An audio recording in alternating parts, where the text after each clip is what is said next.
Ингээд гөр манай шилдэг таймч чухал тоглолт хийхдээ харамсалтай хойшлог ус зогссон шив төгслөө бас багийн эзний үед багийн ахлагчийн үед та юу шаарж байна? Сайн мэдээж бодсон сая. Удаа нууцчих боллоо.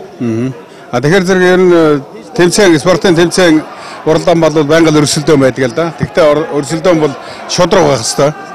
Дөрмийн дагуу байх хэвээр. За энэ одоо боксийн тэмцээн дээр бол олон зөвхөн Монголтой холбоотой, Монголын тамирчтай холбоотой биш. Энэтхэгийн тамирчдыг сая яаж илүү хоцсон ялтыг нөгөөдөлд өгснийг харсан.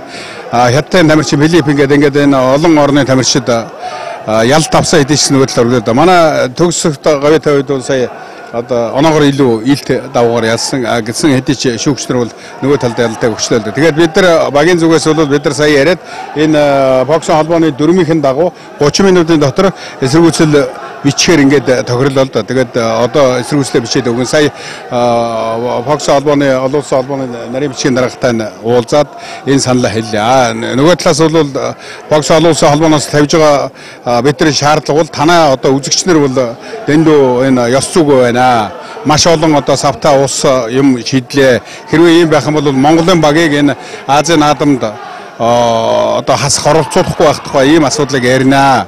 Тэгээ би бол энэ Монголын багийг дэмжиж байгаа энэ олон үзэгчтэй холбоотой асуудлыг бол би хариуцж мэдэхгүй. Харин яг энэ багийн манай одоо багийн хамт олон манай багийн дасгалжуулагч багш нар тамирчдын зүгээс эсвэл одоо эмчнэр ингээд энэ манай багийн бүрэлдэхүүний зүгээс гарч байгаа асуудлыг бол би хариуцна гэдгээ хэллээ л дээ.